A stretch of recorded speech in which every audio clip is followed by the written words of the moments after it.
नमस्कार मेरे प्यारे दोस्तों, आप सब कैसे हैं। आई होप आप लोग अच्छे होंगे, मस्त होंगे और अपनी पढ़ाई ज़बरदस्त तरीके से कर रहे होंगे। दोस्तों देखिए, हम यूपी ट्रिपल एससी जो कनिष्ठ सहायक यानी जूनियर असिस्टेंट का पेपर होने वाला है, यानी अगस्त सितंबर के आसपास होगा, तो उसी का हम प्रैक्टिस सेट देख रहे थे। देखिए, इसमें मैंने प्रैक्टिस सेट 4 तक देख लिए हैं। आज ये हमारा 5वां प्रैक्टिस सेट है। और दोस्तों आप लोगों को बहुत बहुत धन्यवाद जो थोड़ा सपोर्ट भी कर रहे हैं और कमेंट ज़रूर करते हैं। ये देखिए, आपको कोई कमी लगे या मतलब अच्छा है, बुरा है, आवाज़ नहीं सही है या कोई भी हो तो कमेंट करके ज़रूर बताइए। इससे क्या होगा, मुझे पता चलेगा कि मेरी कमियां क्या है। देखिए, ये नहीं कह रहा हूँ कि यही बताइए कि ठीक है, ये बताइए कमी कहाँ है कुछ, ताकि सुधार किया जाए ना। ऐसे ही तो होगा, जब तक कमी ना पता चलेगी। हम तो सोच रहे हैं कि हम अपना बेस्ट दे रहे हैं, लेकिन हो सकता है कहीं पे कमी हो, तो वो भी ज़रूर बताइएगा कमेंट करके। बाकी जो है ऐसे प्यार बनाइए रखिएगा। आगे बढ़ते हैं। अब देखते हैं, इसमें जो है हम देखिए 4 कर ही चुके हैं। ये हमारा 5वां प्रैक्टिस सेट है।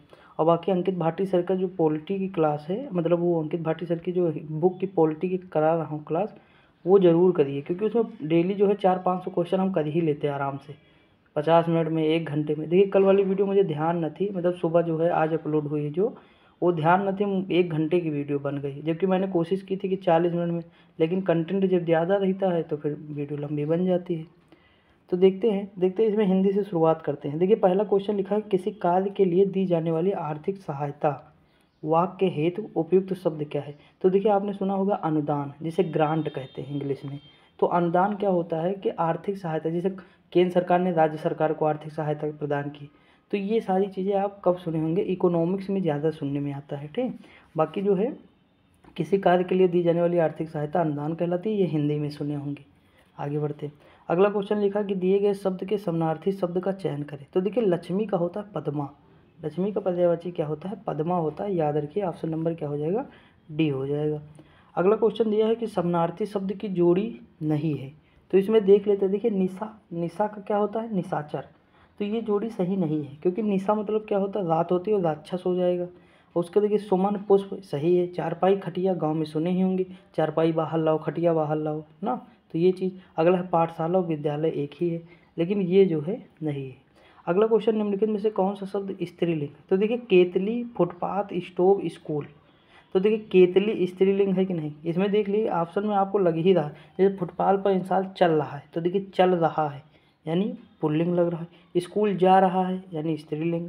अगला है स्टोव, जैसे स्कूल बना, या मतलब कोई भी वर्ड यूज करके देख लीजिए। लेकिन केतली रखी है, केतली में चाय रखी है, समझ में कि नहीं, ये तो स्त्रीलिंग हो जाएगा। अगला क्वेश्चन, निम्नलिखित में से कौन सा शब्द स्त्रीलिंग है। देखिए, अब इसमें जो है चना, बाजरा, अरहर, उड़द के बाद हो गई। तो देखिए, अरहर आपको लग रही होगी स्त्रीलिंग, क्या, अरहर की दाल, जिसे तुर कहते हैं, समझे कि नहीं। तो कौन सा हो जाए, बी हो जाएगा। देखिए, थोड़ा आप मतलब ये वाक्य बोल के प्रयोग करिए, तब समझ में ज़्यादा बढ़िया आएगा। अगला क्वेश्चन है, लुटिया शब्द का बहुवचन क्या है। तो देखिए, लुटिया शब्द का बहुवचन है लूटियाँ। क्या है, लुटियाँ, लुटियाँ है, सॉरी। ऑप्शन नंबर क्या हो जाएगा, सी हो जाए, लुटियाँ। अगला, मध्यम पुरुष तू का सही बहुवचन क्या है। तो देखिए, तू मतलब होता है तुम लोग, तू मतलब तुम लोग। अगला क्वेश्चन है कि सिर फट गया उसका वही, मानो अरुण रंग का घड़ा हो, पंक्ति में कौन सा अलंकार है। दोस्तों, मैंने कई बार आपसे कहा है कि अलंकार जरूर आप पढ़िए, क्योंकि 2 क्वेश्चन या 1 क्वेश्चन तो पक्का आते हैं। यानी 2 क्वेश्चन, मैक्सिमम 2 क्वेश्चन, नहीं तो 1 क्वेश्चन 20 में देखने को मिल ही जाएगा। 20 नहीं, 30 नंबर की है हिंदी, समझ में कि नहीं। तो मतलब आपको क्वेश्चन देखने को मिल जाएगा, आप जरूर पढ़िए अलंकार एक बार। अगला क्वेश्चन है कि अलंकार के संदर्भ में मानवीकरण से क्या भाव, क्या अभिप्राय है, या क्या भाव निकलता है, कुछ भी हो सकता है। तो देखिए, यहाँ पे निकलता है वह अलंकार जिसमें भावनाओं में मानव गुण के कार्य का आरोप किया जाता है, यानी ऑप्शन नंबर क्या हो जाएगा, डी हो जाएगा। अगला क्वेश्चन लिखा कि अनुरूप में कौन सा अलंकार, कौन सा समास है, सॉरी, यहाँ पे क्या पूछा है, अनुरूप में कौन सा समास है। तो देखिए, अनुरूप में जो समास है अव्ययी भाव समास है। देखिए, यहाँ पे क्या लगा है, यहाँ लगा है उपसर्ग। जहाँ पे उपसर्ग, जैसे यथा, प्रतिदिन, जैसे प्रत लग जाए, यथा लग जाए, अनु लग जाए, तो ये अव्ययी भाव समास हो जाए। अगला, हानि लाभ, तो मैंने बताया था जिसमें योजक चिन्ह हो। जैसे ये क्या है, योजक चिन्ह ही तो है हानि लाभ में। तो ये जो इसमें योजक चिन्ह होता है, वह द्वंद्व समास होता है। क्या होता है, द्वंद्व समास होता है। ये चीज़ याद रखिए। तो ऑप्शन नंबर क्या हो जाएगा, डी हो जाएगा। अगला क्वेश्चन लिखा, महेंद्र का संधि विच्छेद क्या है। तो देखिए, महाधन इंद्र, महाधन इंद्र होगा इसका संधि विच्छेद। और ये कौन सी संधि है, तो मैंने बताया था जिसमें एक मात्रा हो या जिसमें इस तरह लगा हो, यानी एक मात्रा चाहे ए की हो या ओ की हो और जिसमें री शब्द हो, जैसे ऋषि, तो ये सब गुण संधि के उदाहरण है। किसके हैं? गुण संध है, समझे कि नहीं। और लेकिन डबल हो जाए तो वृद्धि संध है। ये चीज़ मैंने बताई है, याद रखिएगा, एग्जाम में काम आएगी बहुत सारा। ठीक, जब भी हिंदी का पेपर देते हैं तो थोड़ा थोड़ा मतलब इस तरह लॉजिक याद रहेगा तो बहुत बढ़िया से समझ में आएगा। अगला क्वेश्चन दिया है निश्चल का सही संधि विच्छेद क्या है। तो देखिए निधन चल है, क्योंकि ये जो है विसर्ग है। क्या है? विसर्ग। तो ऑप्शन नंबर क्या हो जाएगा? ए हो जाए। देखिए हिंदी पढ़ने का एक ही तरीका मैंने कई बार बताया है कि हिंदी के टॉपिक देख लीजिए, उसके बाद जो टॉपिक पढ़, जैसे हिंदू वर्णमाला खत्म तो उसके सामने एक गोला रखिए, फिर जैसे कोई शब्द खत्म फिर एक गोला। जैसे मैंने स्टैटिक जीके जब मैं सिलेबस आपको बता रहा हूँ तो आप देखे होंगे वहाँ पे एक एक बिंदी जो है रखी होगी सबके सामने। इसका मतलब कि मैंने एक एक बार वो पूरी मतलब बुक पढ़ चुका हूँ मैं, समझा कि नहीं। तो जब पढ़ें आप जो चैप्टर, एक बिंदी रखें और आराम से बढ़ते चले जाएं। जब आप देखेंगे कि आपके बुक में 30 बिंदी लग गई, यानी एक बार में बुक खत्म, फिर अगले दिन, तो इससे क्या होगी? खुशी मिलती है अंदर से कि मैंने इतनी बार रिवीजन किया तो हो जाएगा। और हिंदी जब बार बार आप पढ़ेंगे ना, कम से कम जितना पढ़ सके मैक्सिमम हिंदी पढ़ते, ये ना सोचे कि आज ही याद हो जाए। हिंदी क्या है, बार बार पढ़ते रहेंगे तो अपने आप ही दिमाग में बैठता चला जाएगा, वो एग्जाम टाइम निकलेगा, समझ में कि नहीं। ऐसे होता, ऐसे मतलब हिंदी तैयार होती है। अगला विसर्ग और स्वर व्यंजन के मेल से उत्पन्न विकार संधि कहते हैं। तो देखिए यहाँ कह रहा विसर्ग और प्लस स्वर या व्यंजन के मेल से, तो देखिए विसर्ग संधि ही होगी, सीधी सी बात है। अभी मैंने बताया जैसे नी लिखा है, तो देखिए यहाँ तो विसर्ग होगा, उसके बाद चल यानी या तो व्यंजन हो गया या फिर यहीं पे कोई स्वर होगा तो विसर्ग हो जाएगा। अगला क्वेश्चन है दुस्तर का संधि विच्छेद क्या है। तो दुह धन तर, दुह धन तर यानी दुस्तर होता है, इसमें भी विसर्ग है।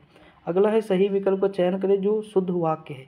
जैसे लिखा है पहला, तुम तुम्हारा काम करो, ये तो भाई बिल्कुल गलत है। तुम तुमका काम करो, ये भी गलत है। तुम तेरा काम करो, तुम अपना काम करो। ऑप्शन नंबर क्या हो जाए? डी हो जाएगा। अगला क्वेश्चन है शब्दानुक्रम में सही वाक्य है। तो इसमें देखिए वह गरीब आदमी था, वह आदमी गरीब था। भाई सीधी सी बात है, पहले क्या आता है? विशेषण, उसके बारे में बताता है कि वह गरीब आदमी था या वह आदमी गरीब था। लेकिन यहाँ क्या है? शब्दानुक्रम के अनुसार हमें लगाना है। तो देख लेते हैं। देखिए इसमें एक क्वेश्चन ये बनने की पॉसिबिलिटी है, दूसरा था वह गरीब, था गरीब वह, यह भी। और देखिए एक ये है कि वह आदमी गरीब था। तो देख लीजिए ये वाला शब्द के अनुसार यानी शब्द क्रम के अनुसार कौन सा सही है? तो सी सही है, समझा कि नहीं। सही ए वाला भी है, लेकिन शब्द अनुक्रम लगा दिया है तो हम इसमें कौन सा मानेंगे? सी मानेंगे। दोनों में अंतर समझ में आया कि नहीं। मतलब सही ये भी है, ये भी है, लेकिन ये वाला जो है शब्द के क्रम के अनुसार है, यानी शब्द धन अनुक्रम यानी शब्दानुक्रम के अनुसार है, तो इसीलिए ये वाला सही सी है।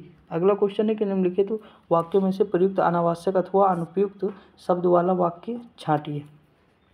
तो देखते हैं कौन सा है। देखिए यह लिखा प्रसंग, यह प्रसंग सुख नामक शीर्षक के अंतर्गत मिलेगा। अगला पिताजी गदगद हो गए, बकरी घास चल रही, आसमान में तारे चमक रहे हैं, ये वाला हो जाएगा क्योंकि ये तो सब सही है ही है। ठीक, ये अनावश्यक है।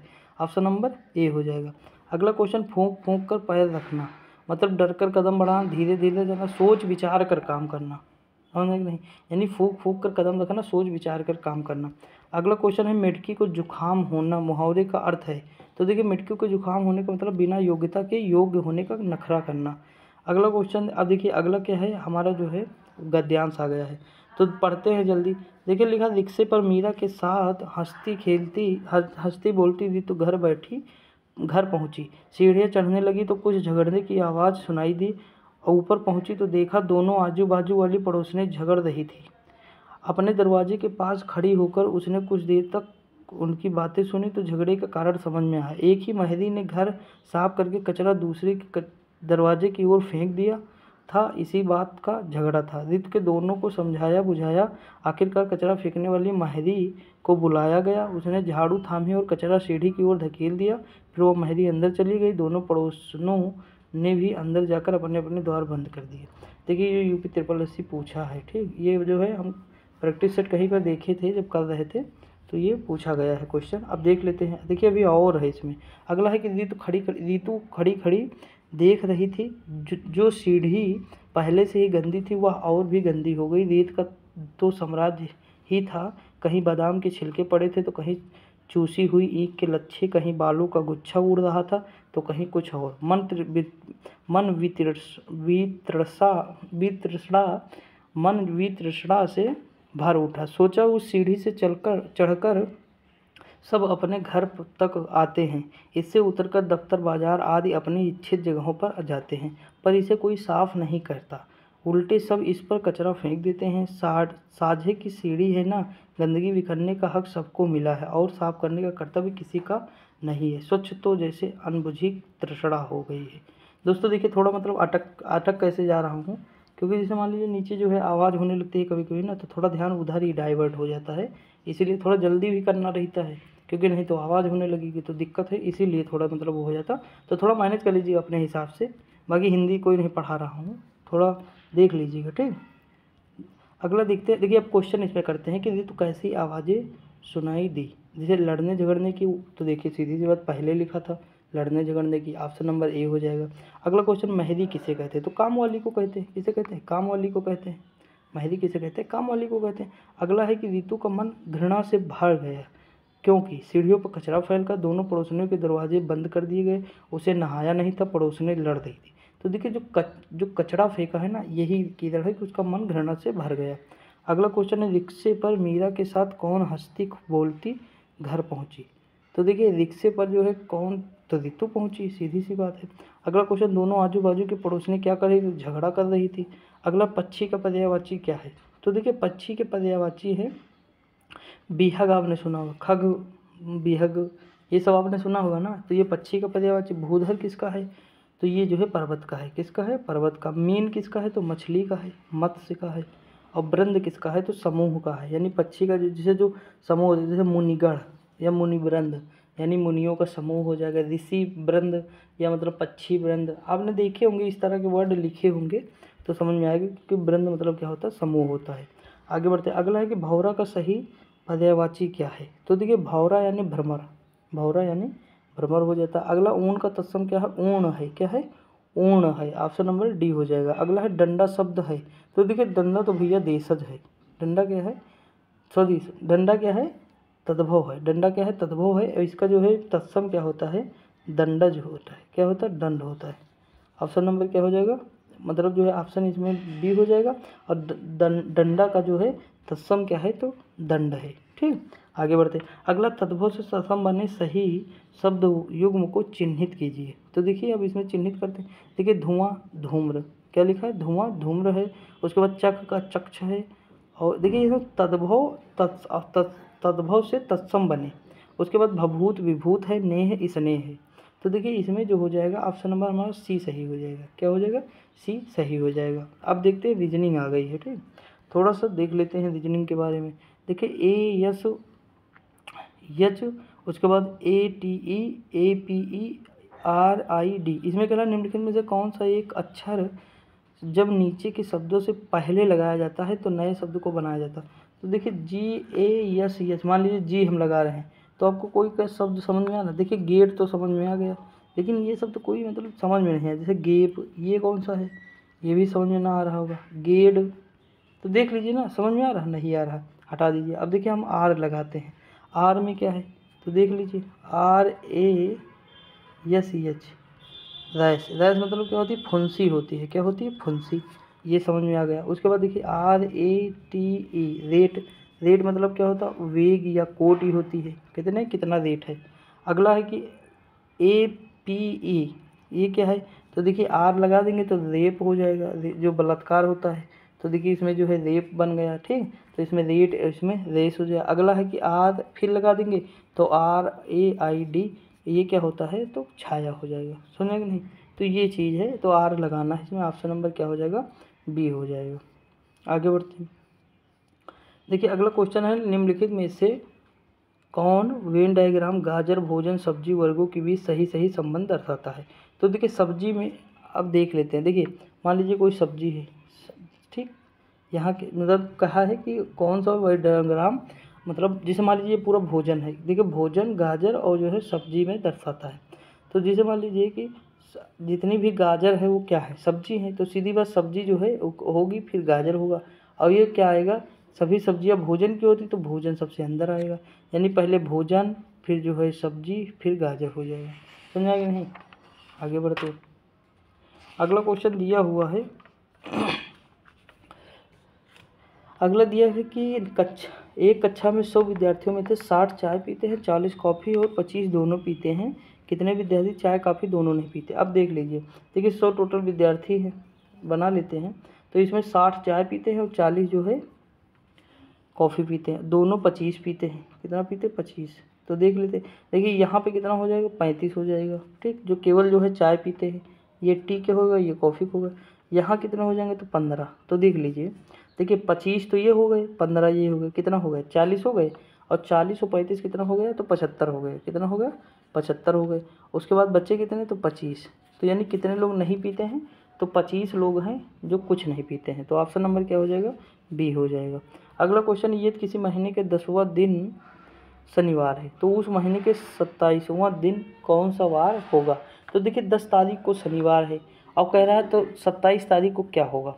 तो सीधी सी बात है भैया, 27वां दिन पूछा है ना, तो देखिए 10 दिन तो ये हो गया, 10वां दिन क्या है? शनिवार है।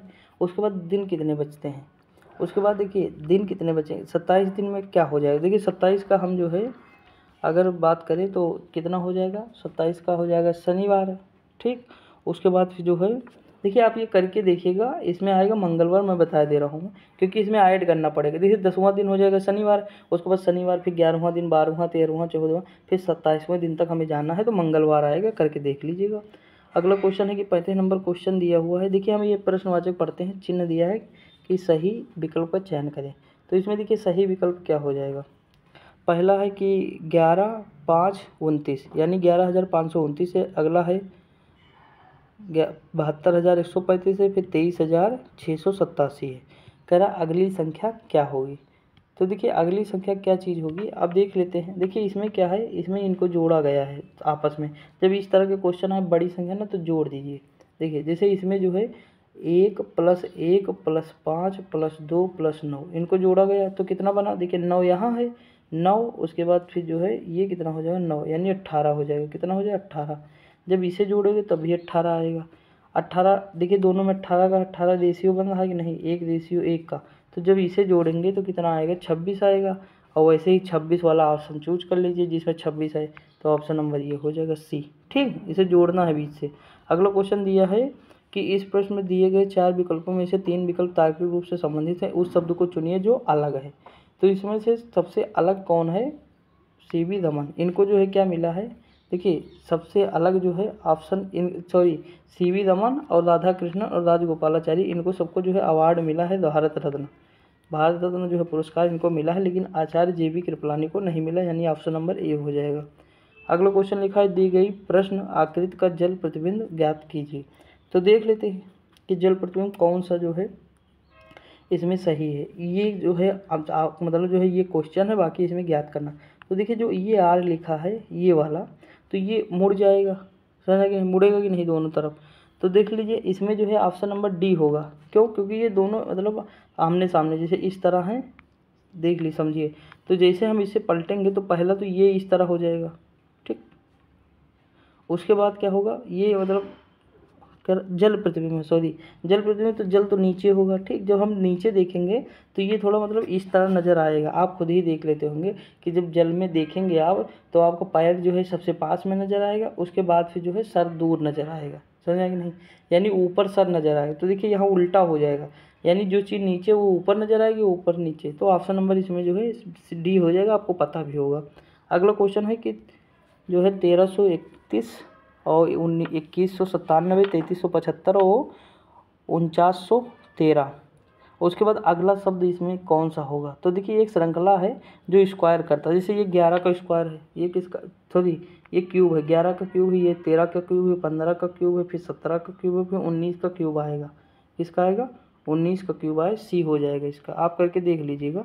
अगला क्वेश्चन, किसी आयताकार ब्लॉक जिसका आयाम 4 × 6 × 8 सेंटीमीटर है को यदि 2 सेंटीमीटर आयाम वाले छोटे छोटे घनों में परिवर्तित कर दिया जाए तो कितने घन प्राप्त होंगे? तो देखिए इसमें जो है इसका आयतन कितना दिया हुआ? आयतन दिया है 4 × 6 × 8। ठीक, तो ये आयतन हो गया। उसके बाद मतलब जो है यदि 2 सेंटीमीटर का आयाम छोटे छोटे घन तो इसका भी तो लंबाई × चौड़ाई × ऊंचाई होगा, तो 2 ये भी हो जाएगा।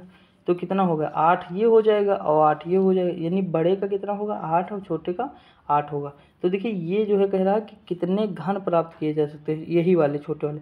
तो ये जो संख्या दी है 4 × 6 × 8 और ये 8 से हम भाग दे देंगे तो कितना बचेगा 6 चौको 24, यानी 24 घन जो है प्राप्त किए जा सकते हैं।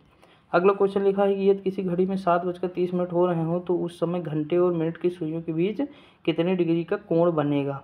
तो देखिए आपने एक चीज़ देखा होगा, जिसे इसका एक मतलब जो है फार्मूला था, इस समय मतलब मुझे याद नहीं है, मतलब जो है यच करके कुछ था, शायद देख लीजिएगा आप लोग, पता होगा, मैं बता दूंगा, देखा नहीं हूँ ना एक्चुअली जो है, क्योंकि वीडियो जो है बनाया हूँ, जिसे मैं जीएस जीके ज़्यादा देख लेता हूँ, रीजनिंग थोड़ा कम देखता हूँ, लेकिन फिर भी देखने की कोशिश करता हूँ। जैसे टाइम थोड़ा कम रहता है जिस दिन नहीं देख पाता हूँ, तो देख लीजिएगा इसका फार्मूला, नहीं आ रहा है तो बता दिया हूँ। जैसे 60 एच करके था शायद, और मिनट था 11 मिनट, पता नहीं ऐसे कुछ था, देख लीजिएगा आप।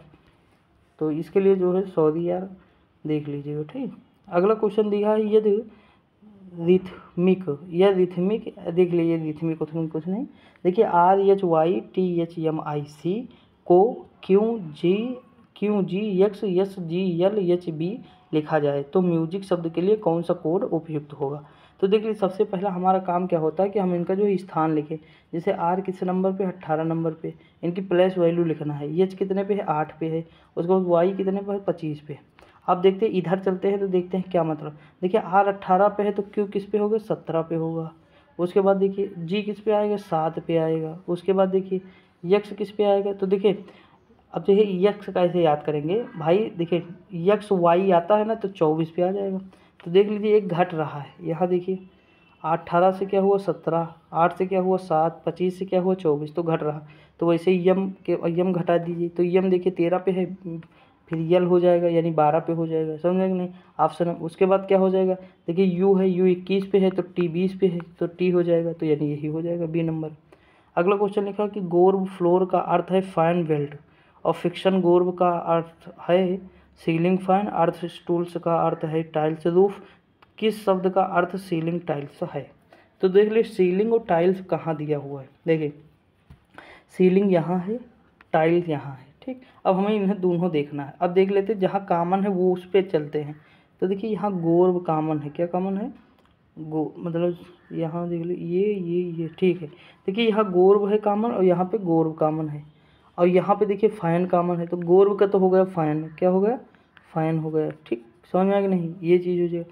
उसके बाद देखते हैं, उसके बाद देखिए रूफ कॉमन है, रूफ नहीं कॉमन है, क्या नहीं कॉमन है, रूफ जो है कॉमन नहीं है। उसके बाद देखते हैं कौन सा कॉमन है, तो देखिए गोर्ब कॉमन था, ठीक है। अगला जो है और क्या कॉमन है, देखिए फैन बेल्ट हो गया, टाइल रूफ हो गया, आर्थ टूल्स हो गया, फिक्सन गोर्ब हो गया, इसमें सीलिंग टाइल्स,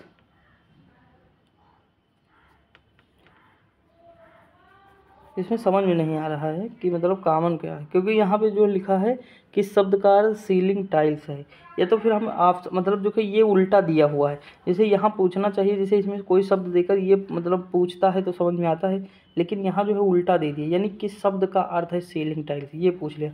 तो देखते हैं, देखिए एक चीज़ तो समझ में आ रहा कि यहाँ लिखा पिक्सन, यहाँ लिखा गोर्ब, और गोर्ब अगर हो जाएगा हमारा, अभी मैंने बताया कि किसका हो जाएगा फैन का, किसका हो जाएगा, अगर गोर्ब हमारा फैन हो जाएगा तो सीधी बात पिक्सन क्या हो जाएगा टाइल्स। तो देखिए पिक्सन होना चाहिए, मतलब सॉरी सीलिंग में क्या होना चाहिए फिक्सन। तो देखिए फिक्सन पहले इसमें है, किसमें है इसमें, यानी ऑप्शन नंबर सी हो जाएगा। हम इस तरह ऑप्शन कर सकते हैं। देखिए समझ में नहीं आया क्वेश्चन, मुझे भी बिल्कुल नहीं आया क्या मतलब कैसे पूछा, लेकिन एक थोड़ा तरीका अपनाया कि मुझे आंसर निकालना, तो ऐसे निकाल दिया मैंने। यहाँ देखा गोर्ब कॉमन है, यहाँ गोर्ब कॉमन, बाकी और कोई कॉमन मिल नहीं रहा था, तो यहाँ मैंने देखा कि दोनों में कॉमन क्या है। तो देखिए यहाँ फैंस है, यहाँ फैन है, तो यानी गोर्ब का तो फैन हो गया, तो बचा फिक्सन, फिक्सन क्या हो गया सीलिंग। अब देखिए अगर सीलिंग पहले दिया है तो पहले एक ही में है फिक्सन, ठीक, ऑप्शन नंबर सी हो जाएगा। अगला क्वेश्चन, एक कतार में 37 बच्चे दक्षिण की दिशा में मुँह करके खड़े हैं।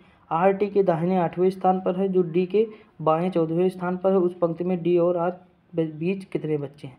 तो देखिए इसे कर लीजिएगा, 5 बच्चे हैं। इस तरह का क्वेश्चन जो है, देखिए जो क्वेश्चन आपसे नहीं हो रहा ना, उसका पहले वो चैप्टर कंप्लीट ही कर लीजिए, उसके बाद ताकि मतलब हर बार होते रहें। और इसकी पीडीएफ जो है टेलीग्राम पे अपलोड कर दूंगा, वहाँ से कर लीजिएगा एक बार और आप लोग, ठीक। आगे बढ़ते अगला लिखा कि ये एक व्यक्ति पहले दिन 25 रुपये कमाता और अगले दिन 15 रुपये खर्च करता है, फिर वह तीसरे दिन 25 रुपये कमाता और चौथे दिन 15 रुपये खर्च करता है और इसी प्रकार आगे करता है। कितने दिनों में पहली बार उसके हाथ में 105 रुपये आएंगे।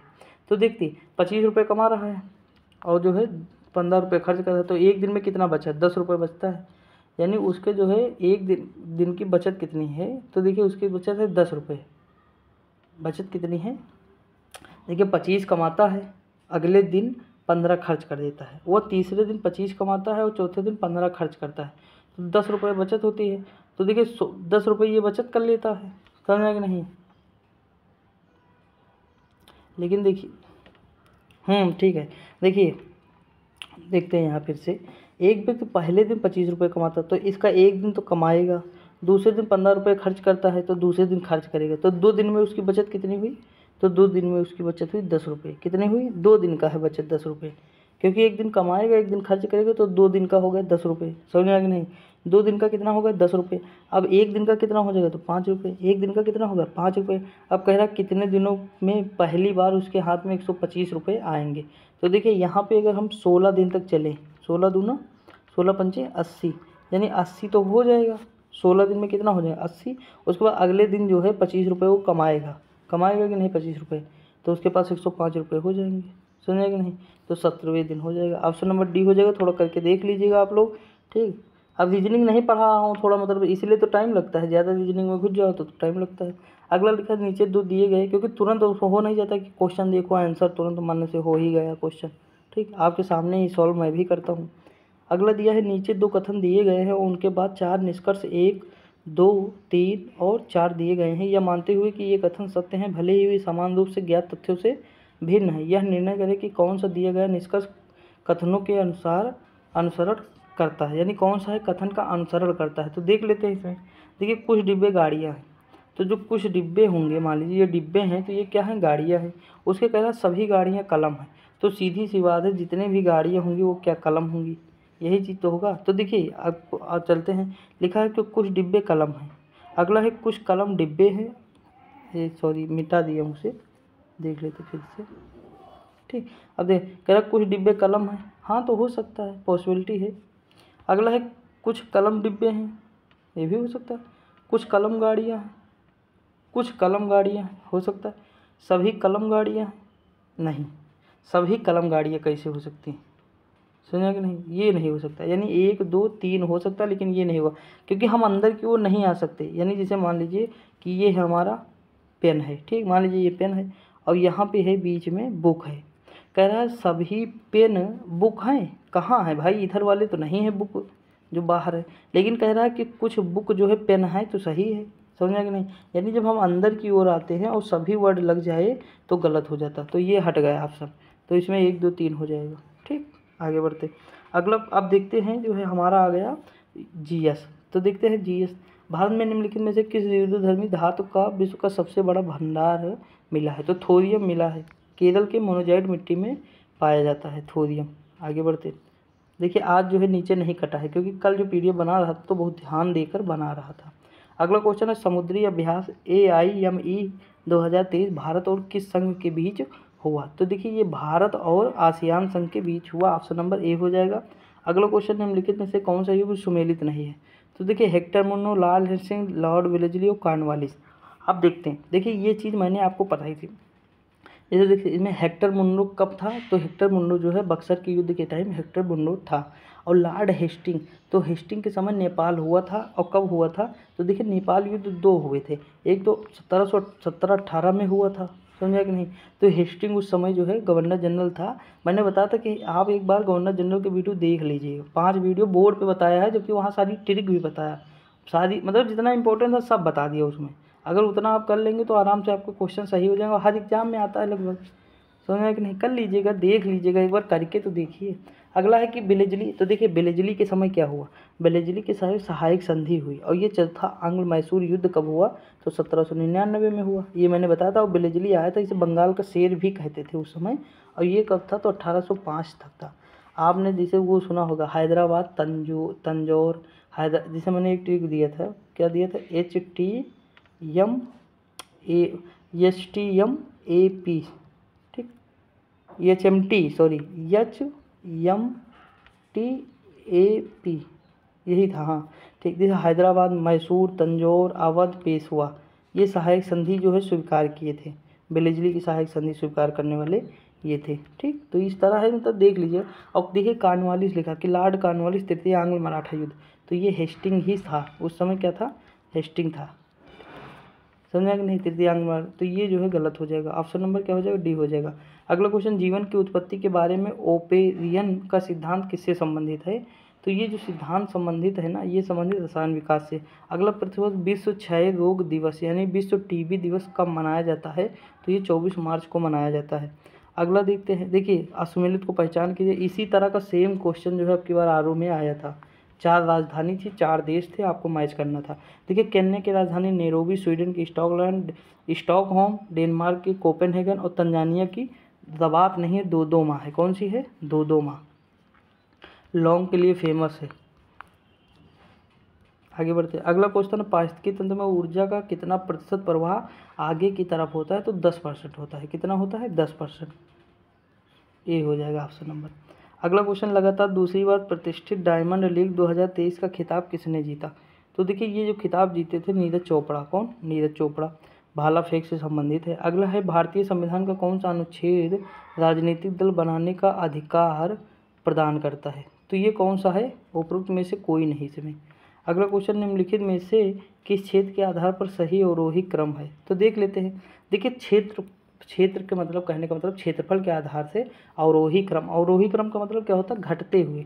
तो देखिए सबसे बड़ा तो भैया एशिया है, एशिया के बाद अफ्रीका है, अफ्रीका के बाद उत्तरी अमेरिका है, उत्तरी अमेरिका के बाद दक्षिण अमेरिका, यानी ऑप्शन नंबर क्या हो जाएगा, सी हो जाएगा। अगला क्वेश्चन, भारतीय रिजर्व बैंक द्वारा रेपो दर को कम करने की ओर किया जाता है, तो बाजार में देखिए ये चीज़ मैंने जो है आरबीआई में समझाया भी था कि जो है कैसे जो है रेपो दर, ये सारी चीज़ें आरबीआई में बताया था वीडियो वाली। देखिए इसमें लिखा बाजार में अधिक तरलता, यानी रेपो दर को हमें कम करना है, समझे कि नहीं, तो हमें क्या करना है, बाजार में अधिक तरलता लाना पड़ेगा, तो रेपो दर कम हो जाएगी, यानी ऑप्शन नंबर क्या हो जाएगा, ए हो जाएगा, इसका ऑप्शन नंबर ए हो जाएगा। अगला क्वेश्चन है कि संबंधित देश में पूंजी और मुद्रा की सही जोड़ी पहचान करिए, तो देखिए करते हैं। हवाना की डॉलर है, तिबिलिसी की विज़ है, नैरोबी की तांगे है, वियना की यूरो नहीं है। ऑप्शन नंबर जो है बी जो है गलत है, समझे कि नहीं। आप जो है मतलब बताइएगा कि उसकी क्या है मुद्रा। आगे बढ़ते। अगला क्वेश्चन दिया हुआ है कि वर्ष 2011 की जनगणना के अनुसार देश में 2001 से 2011 के दशक के दौरान जनसंख्या वृद्धि दर कितने प्रतिशत रही, तो देखिए जनसंख्या वृद्धि दर रही 17.7%। अगला क्वेश्चन है, मई 2023 में धार्मिक स्थलों पर गंदगी फैलाने वालों के खिलाफ ऑपरेशन मर्यादा को किस राज्य की पुलिस ने शुरू किया, तो भैया इसमें कहने की बात नहीं है, ये उत्तराखंड हो जाएगा, क्योंकि उत्तर प्रदेश है नहीं, वो तो उत्तराखंड हो ही जाएगा, और उत्तराखंड ने शुरू किया। एग्जामिनर ने एक काम आसान कर दिया कि यहाँ ऑप्शन यूपी नहीं लगाया, नहीं बहुत सारे लोग यूपी में तुक्का मारते, क्योंकि ये सब काम यूपी में समझ में आता है सबको। अगला क्वेश्चन है, जंजीबार और पेम्बा द्वीप किस देश के तट पर हैं, तो देखिए मैंने अभी बताया तंजानिया, ये लौंग के लिए फेमस है। अगला क्वेश्चन है कि वर्ष 1996 में गठित अंतरिम कैबिनेट की अध्यक्षता किसने की थी, तो ये अध्यक्षता किसने की थी, जवाहरलाल नेहरू जी ने की थी।